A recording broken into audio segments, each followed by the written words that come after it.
Olá, seja muito bem-vindo, seja muito bem-vinda a mais um Entrevistas, o nosso encontro todas as terças-feiras que a gente convida a se informar por meio de uma conversa sempre muito tranquila, leve, independente do tema. Se for um pouco mais espinhoso, a gente traz leveza, se for leve, aí a gente aproveita mesmo. Hoje o assunto são as eleições 2024, porque o primeiro turno das eleições é no dia 6 de outubro. E para falar sobre isso, porque não só os agentes públicos estão se movimentando neste momento, mas também a Justiça Eleitoral. E por isso, meu convidado de hoje é o juiz eleitoral Daniel Barrione de Oliveira. Seja muito bem-vindo. Muito obrigado pelo convite, eu que agradeço. Eu gosto sempre de apresentar quem está aqui conosco, e o doutor Daniel é juiz auxiliar da presidência do TRE, mestre em Direitos Humanos e especialista em Direito Processual Civil e Direito Civil, bem como em Direito Penal e Processual. Pronto, feitas as devidas apresentações, eu quero começar perguntando as expectativas da Justiça Eleitoral no Espírito Santo para as eleições. As melhores possíveis. Né, o TSE, nas reuniões que ele vem fazendo com a gente, ele está passando uma expectativa assim, muito temerária, né? Como se os ânimos da eleição de 2022 ainda não tivessem sido completamente esvaidecidos. Mas, assim, eu sou um otimista por natureza, eu acredito que as eleições de 2024 a gente vai tirar de letra, vamos conseguir manter a bola dentro das quatro linhas e deixar o eleitor expressar da melhor vontade possível o seu pleito eleitoral. Não só o TSE, como o senhor disse, mas eu acho que a sociedade, de uma maneira geral, também está esperando muito esse clima bem acalorado no processo eleitoral, porque, doutor, a gente tem visto, né, neste exato momento que o entrevista está está no ar, as convenções partidárias estão acontecendo, os partidos estão definindo seus candidatos para no dia 5 de agosto serem registrados. Mas no lançamento das pré-candidaturas existe muito o discurso de nós contra eles. Então, isso já deixa claro que para muitos agentes políticos, para alguns partidos, eu não vou dizer todos e nem vou dizer que são dos mesmos partidos esse tipo de comportamento. Eles falam muito, assim, nós contra eles, como uma verdadeira guerra, uma verdadeira briga. E eu queria saber o papel da Justiça Eleitoral com esse olhar, né? Já preparando, ouvindo esse tipo de discurso. Não, vamos lá. Já estamos no período das convenções partidárias, mas, em geral, os partidos sempre deixam para o último momento para entregar a ata e registrar, né, junto à Justiça Eleitoral. Por quê? É um momento de encontro, é um momento de debate, é um momento de conchaves, é um momento de colocar os pingos nos is. Então, isso faz parte do processo eleitoral e, assim, eu acredito que está se desenvolvendo da melhor forma possível. Tivemos em 2022 uma eleição muito acirrada, polarizada, enfim. As eleições municipais, as regionais, elas têm uma tendência de serem muito acirradas, tradicionalmente, né? Sempre foram, sempre vão ser. Por quê? Uma quantidade menor, os candidatos, os eleitores estão mais próximos uns dos outros. Enfim, sempre teve essa característica, agravada pela última eleição presidencial. Contudo, eu acho que a Justiça Eleitoral vem conduzindo, né, a democracia de uma forma a contento e acreditamos que essa eleição não vai fugir da regra das demais. Ou seja, existem alguns temperos, algumas questões a mais de fake news que está sendo muito debatido, mas, enfim, nada vai fugir daquilo que a Justiça Eleitoral já se preparou e já se organizou para deixar a sociedade tranquila para exercer o seu sufrágio da melhor forma possível. Doutor, e qual é o limite, assim, do comportamento dos candidatos, do eleitorado? Existem esse tipo de maneira geral, existe uma regra geral? O limite para o eleitor é daqui para lá, porque nós sabemos também que não se pode fazer boca de urna, algumas coisas, alguns comportamentos que, ainda que a gente sabe, tem gente, a Justiça Eleitoral em toda eleição passa para a gente o boletim, né? Tem pessoas que ainda insistem em fazer coisas que não são dentro das regras. Quais são os limites? Então, as regras são claras. O TSE edita todos, véspera de eleição, uma resolução atualizando as regras que os candidatos e os eleitores têm que seguir. Ela, basicamente, ela repete as anteriores e vem acrescentando algo a mais. A resolução desse ano não foge à regra. O TSE, como é sabido, né, ele tem o poder normativo de regrar, né, as eleições no Brasil. Então, temos a resolução, né, não fugir muito para a área técnica, mas temos a resolução 23.610, e que todo candidato, todo eleitor tem que saber o seu conteúdo. Então, os showmissos, entrega de brindes, canaletas, regras sobre passeatas, enfim, está tudo muito bem definido, né?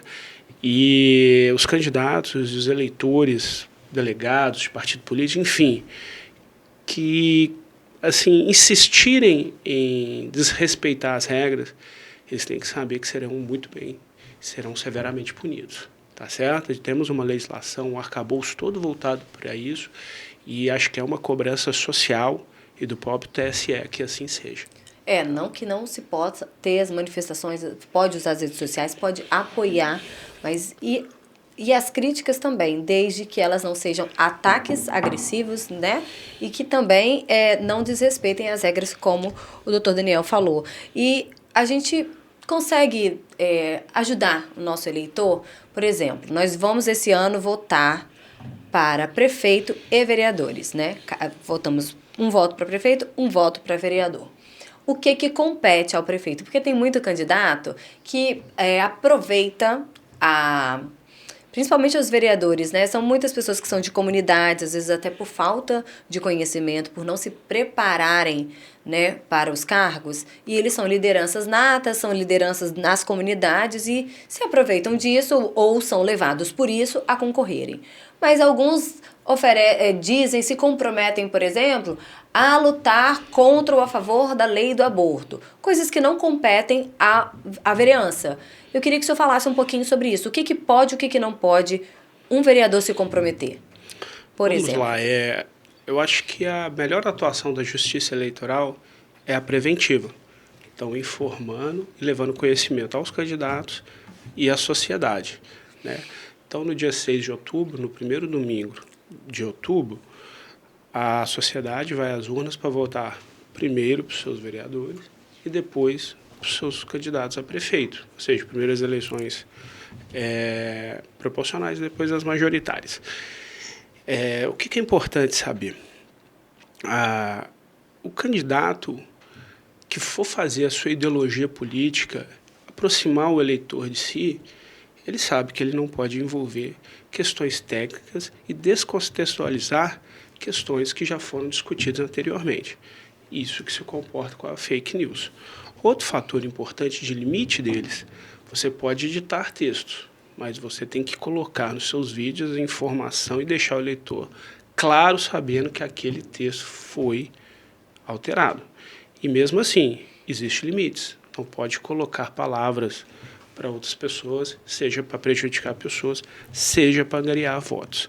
Além disso, uma discussão muito em voga nas eleições desse ano é a questão da cota da mulher, a cota de gênero. Nas eleições passadas, os partidos políticos não lidaram com isso da forma que deveria ter lidado. Então, ou seja, várias ações impugnando a fraude com a cota de gênero, e essas ações tiveram o seu desfecho por agora. Então, vocês devem ter acompanhado que em várias cidades, Vila Velha, Cariacica e outras cidades importantes do interior, os candidatos a vereadores perderam seus cargos, mesmo agora na reta final, que talvez seja o mais importante, para ele mostrar a ideologia política dele para os seus candidatos, e tivemos uma troca de cadeiras forçada, que não é o adequado, mas, ou seja, foi necessário para mostrar para a sociedade que as regras devem ser respeitadas. Ô, doutor, só aproveitando que o doutor Daniel falou essas coisas todas, eu queria complementar com dados importantes. Então, reforçando, o primeiro turno das eleições é no dia 6 de outubro, e no Espírito Santo só é possível ter segundo turno nas cidades de Vitória, Vila Velha, Cariacica e Serra, porque são municípios que têm mais de 200 mil eleitores. E aí o segundo turno vai acontecer no dia 27 de outubro, e as eleições, né, o horário de votação é de 8 às 17 horas. Eu acho importante também a gente falar que nós hoje temos possibilidade, né, de tudo numa tela de celular, inclusive o título de eleitor. E o quanto isso é fácil, né? O senhor pode falar sobre isso? Inclusive, o projeto piloto que originou o título teve início aqui no Espírito Santo. Para as pessoas que não sabem, o nosso Tribunal Regional Eleitoral é vanguardista, um tribunal que na parte de TI é muito avançado. Inclusive o Pardal, que foi um projeto do TRE, avançou hoje e ele é utilizado a nível nacional. Então, as pessoas que têm um domínio, que têm uma internet, por favor, busquem baixar o programa. Isso é uma segurança para vocês no dia da eleição. Caso esqueça o documento, o título, enfim, vai salvar vocês aí na hora da eleição. A gente tem que usar a tecnologia ao nosso favor. A nossa favor, até porque hoje ninguém sai nem mais com cartão, nem mais com dinheiro, não vai sair com título porque é de papel. Então, já nem documento, aproveita que baixa tudo no celular para poder votar. E aí eu queria falar, que o senhor falou um pouco de fake news, eu acho importante a gente insistir um pouquinho nesse assunto. Como é que faz quando eu, eleitora, ou eu, jornalista, eu, cidadão de uma maneira geral, recebo uma mensagem e eu identifico ou tenho dúvida se aquilo é verdade? Como que o TRE pode me ajudar nesse sentido? Eu recebi uma mensagem, eu estou com dúvida ou tenho certeza que ela é fake news. Eu tenho um canal para poder fazer essa denúncia? Claro. O TSE criou o Centro de Combate à Desinformação, né, e Incentivo à Democracia.